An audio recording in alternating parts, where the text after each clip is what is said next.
Hello students. आज हम लोग बात करेंगे लाइब्रेरी फंक्शन के कुछ और डिटेल कॉन्सेप्ट के बारे में। तो देखिए, लाइब्रेरी फंक्शन क्या होते हैं वो तो आपको पता ही है। आप ऑलरेडी आप प्रिंट ऐप, स्कैन ऐप और ये सब लाइब्रेरी फंक्शन आप यूज़ कर रहे हैं। आज हम उसके कुछ और एक्सटेंडेड फीचर के बारे में बात करेंगे। तो first we write the topic more about library function. More about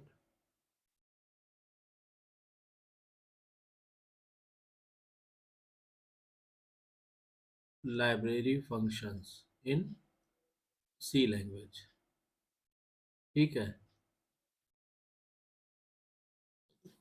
इसमें देखिए क्या होता है कि हमें मालूम है कि लाइब्रेरी फंक्शन क्या होते हैं। लाइब्रेरी फंक्शन प्री रिटन या रेडीमेड कह लीजिए प्री रिटन रूटीन्स होते हैं that carry out various commonly used operations और कैलकुलेशंस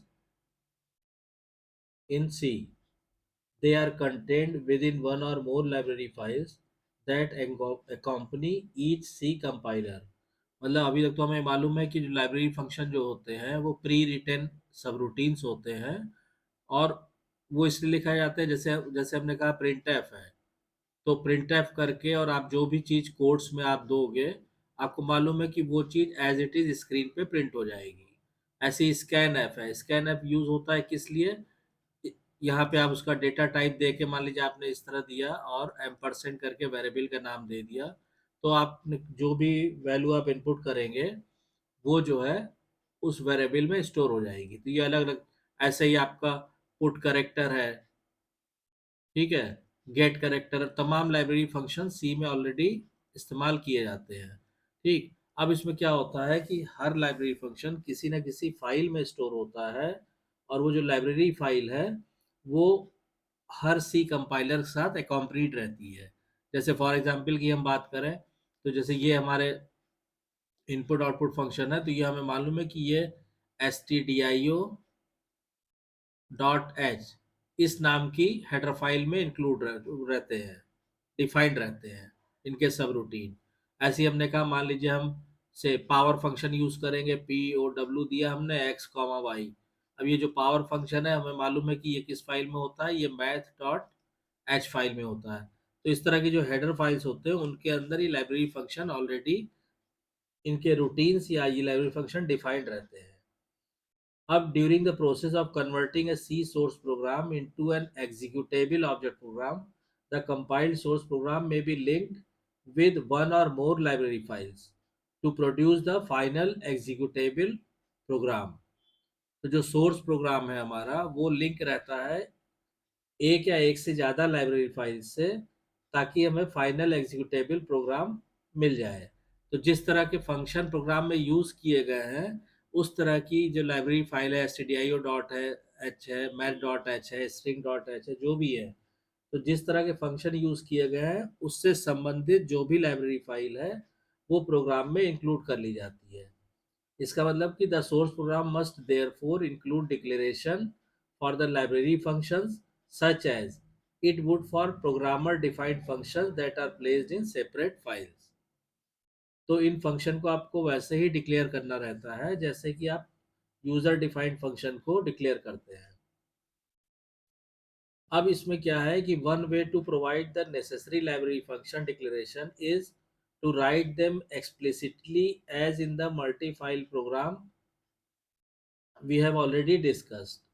लेकिन उसमें क्या होता है, ये काफ़ी टेडियस हो जाता है। जैसे पिछले हम लोगों ने मल्टी फाइल प्रोग्राम में क्या किया था कि हम लोगों ने उन सारे लाइब्रेरी फंक्शंस को या तो हम अपने प्रोग्राम में डिक्लेयर करें, तो ऐसे हम अगर हम डिक्लेयर करते रहेंगे तो ये प्रोसेस बड़ा टेडियस हो जाएगा, मतलब अननेसेसरी उतना काम बढ़ जाएगा, उतना टाइम लगेगा।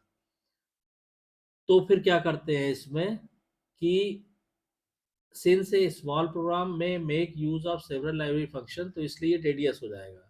We wish to simplify the use of library functions to the greatest extent possible.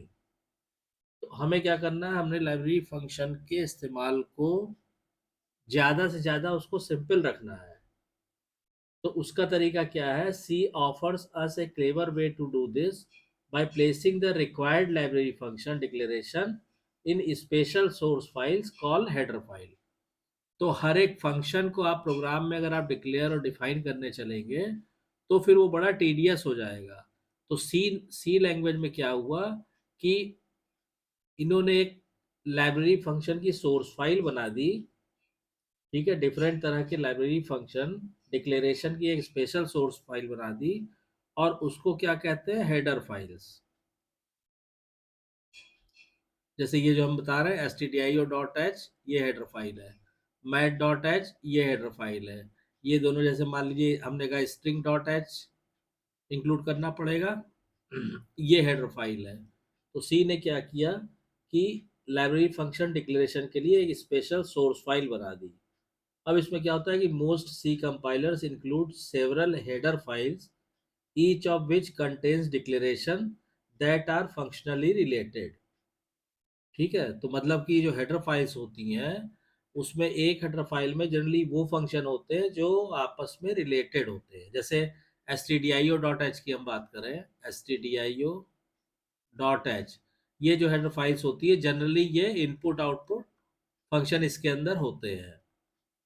ठीक, मैथ डॉट एच की हम लोग बात करें, मैथ डॉट एच में जनरली मैथमेटिकल फंक्शन, जैसे हमने कहा पावर कैलकुलेट करना हमें, ठीक है, हमें साइन एक्स की वैल्यू निकालनी है, कॉस एक्स की वैल्यू निकालनी है, इस तरह के जो मैथमेटिकल फंक्शन है वो सब इसके अंदर डिफाइंड होते हैं। ऐसे स्ट्रिंग डॉट एच है तो उसमें जो स्ट्रिंग के जो भी लाइब्रेरी फंक्शन है, get character, put character, string cat, STR cat, ये सारी चीज़ें, तो जो रिलेटेड फंक्शन होते हैं वो एक हेडर फाइल में रखे जाते हैं। इसके अलावा the header files also contain other information related to the use of the library functions such as symbolic constant definition. तो इसके अलावा भी हेडर फाइल कुछ और इंफॉर्मेशन अपने पास रखती है, जैसे कि सिंबॉलिक कांस्टेंट डेफिनेशंस। अब इसमें क्या होता है कि the required header files must be merged with the source programme during the compilation process. जब हम सोर्स प्रोग्राम कंपाइल कराते हैं उसी दौरान जो भी हेडर फाइल्स हमने इंक्लूड की अपने सोर्स प्रोग्राम में वो मर्ज हो जाती हैं सोर्स प्रोग्राम के साथ में।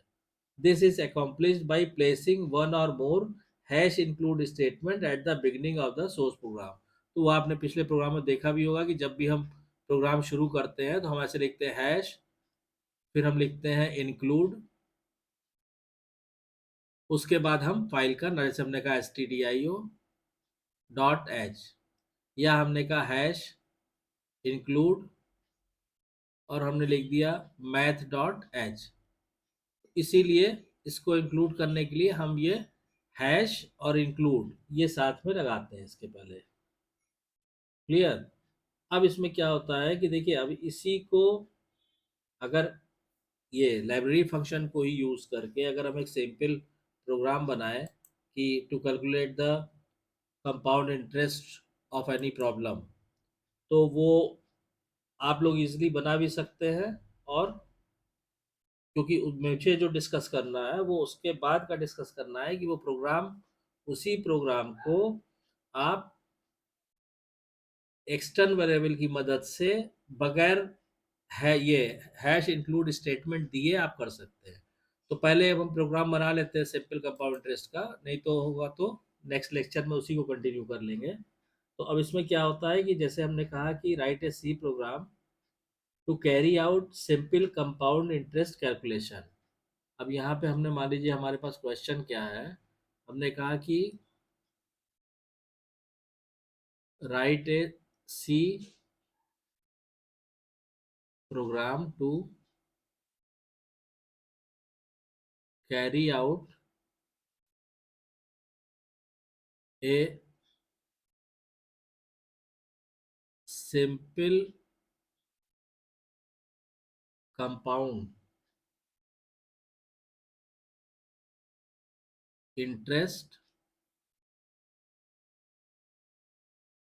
कैलकुलेशन। हमें सिंपल कंपाउंड इंटरेस्ट कैलकुलेट करना है, इस चीज़ का हमें प्रोग्राम बनाना है। ठीक है, तो अब इस प्रोग्राम को हम कैसे बनाएंगे, सपोज कीजिए सबसे पहले हमने क्या किया, एक कमेंट लाइन दे देते हैं समझने के लिए कि किस चीज़ का प्रोग्राम है। तो हमने लिख दिया simple compound interest simple compound interest problem.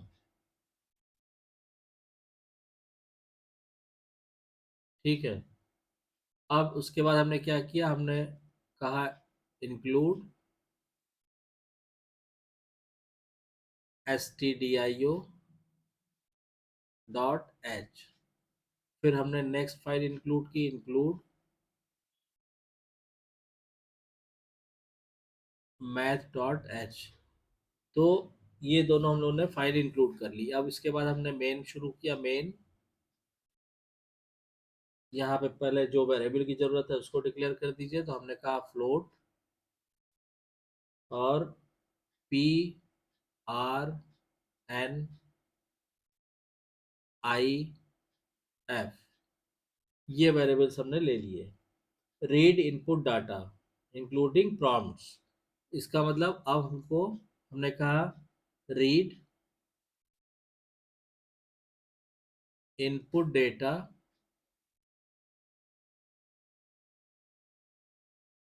Including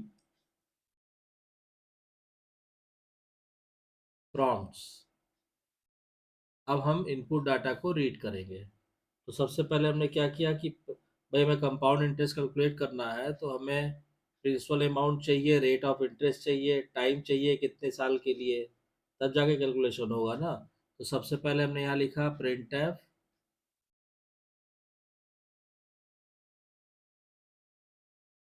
please enter a value for the principal amount या फॉर द प्रिंसिपल। ये हमने लिख दिया पी। ये किया हमने, यहाँ पे कोट्स बंद किया, बाहर आ गए। यहाँ पे स्कैन एफ करके, क्योंकि फ्लोट टाइप आपने लिया है तो ये लिखा आपने परसेंटेज एफ एम्परसेंड पी, ये प्रिंसिपल अमाउंट एंटर हो गया। फिर एंटर करेंगे इंटरेस्ट रेट। तो फिर हमने कहा print F please enter a value for interest rate, interest rate मतलब आर। ठीक। तो अब रेट ऑफ इंटरेस्ट आप जब इसको एंटर करेंगे तो फिर परसेंटेज एफ आ गया एम परसेंट आर में, ये रेट ऑफ इंटरेस्ट एक्सेप्ट हो गया। ठीक। अब उसके बाद क्या करना अभी रह गया, नंबर ऑफ ईयर्स रह गया। तो फिर हमने कहा print F please enter a value for the number of year, for the numbers of years, for the number of years. तो इसको हम सेव करेंगे एन के लिए, कोट्स क्लोज, बाहर। अब क्या करेंगे, स्कैनर देना पड़ेगा एन की वैल्यू को वेरिएबल में डालने की। तो हमने यहाँ पे लिखा scanner percentage F M percent N. अब हमारे पास principal amount, rate of interest और नंबर ऑफ ईयर, तीनों चीजें आ गई। अब हम कैलकुलेट करेंगे आई और देन एफ। तो यहाँ हम लिखते हैं कैलकुलेट आई देन एफ। तो आई क्या हो जाएगा, आई हो जाएगा आर डिवाइडेड बाई 100। एफ क्या हो जाएगा, एफ हो जाएगा पी इंटू पावर। अब ये पावर जो है आपका पी ओ डब्ल्यू, ये लाइब्रेरी फंक्शन है पावर। और आपने यहाँ दिया 1 प्लस आई कॉमा एन।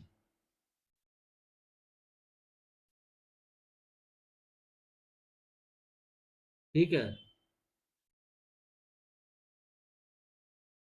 अब क्या होगा, इसके बाद ये कैलकुलेट हो गया, तो हमने कहा आउटपुट डिस्प्ले कीजिए, तो हमने लिखा display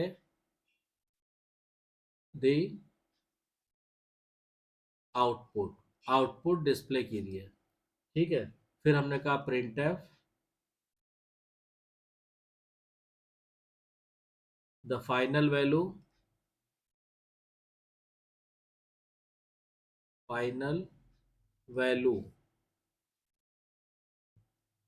F is equal to, यहाँ पे हमने दे दिया परसेंटेज 2f स्लैश एन दे दिया हमने नेक्स्ट लाइन के लिए। ये कोट्स क्लोज हो गया और कॉमा करके यहाँ हम लिख देंगे एफ, और यहाँ पे मेन की बॉडी बंद हो जाएगी। तो अब देखिए, ये जो हमने अभी प्रोग्राम बनाया है, इसमें क्या है कि this program makes use of two header files stdio.h and math.h। तो देखिए इस प्रोग्राम में आप आइए, पहले पेज पे आइए। इस प्रोग्राम में देखिए दो हेडर फाइल्स का इस्तेमाल हुआ है, एक stdio.h का और एक math.h का। The first header file contain declaration for the printf and scanf function। यानी हेडर फाइल में क्या होता है, stdio डॉट मैच में, इसमें printf और scanf, ये जो फंक्शन है, लाइव फंक्शन, ये इनका डिक्लेरेशन रहता है। ठीक है। और सेकेंड फाइल या second header file contain declaration for the power function. इसके अंदर ये जो हमने पावर फंक्शन यूज किया POW, इसका डिक्लेरेशन इसमें रहता है मैथ डॉट एच में। इनपुट आउटपुट वाले जो प्रिंटर और स्कैनर लाइब्रेरी फंक्शन है, इनका डिक्लेरेशन रहता है stdio.h में। ठीक। तो इस तरह से आप सिंपल कंपाउंड इंटरेस्ट कैलकुलेट करने का प्रॉब्लम सी प्रोग्रामिंग में कर सकते हैं। अब नेक्स्ट लेक्चर में हम लोग इसी प्रॉब्लम को, चूंकि ये प्रोग्राम बनाना इसलिए जरूरी था कि ये तो आपने हेडर फाइल्स को इंक्लूड करके बना लिया है, नेक्स्ट लेक्चर में इसी प्रोग्राम को हम लोग बगैर हेडर फाइल को इंक्लूड किए बनाएंगे, without writing the statement hash include stdio.h and hash include math.h। वो कैसे बनेगा, उसमें मेन है कि उसमें एक्सटर्न वेरिएबल का यूज होगा फंक्शन को डिक्लेयर करने के लिए। उसको हम लोग नेक्स्ट लेक्चर में डिस्कस करेंगे। तो आई होप कि आपको ये क्लियर हो गया होगा कि सिंपल कंपाउंड इंटरेस्ट का प्रॉब्लम कैसे बना कर सकते हैं हम सी प्रोग्रामिंग में, लाइव फंक्शन क्या है, हेडर फाइल्स क्या है, क्या यूज होता है उनका, ये चीज़ें क्लियर हो गई होंगी। इसी प्रोग्राम को without using hash include stdio.h and hash include math.h के हम कैसे बनाएंगे, ये हम लोग नेक्स्ट लेक्चर में देखेंगे।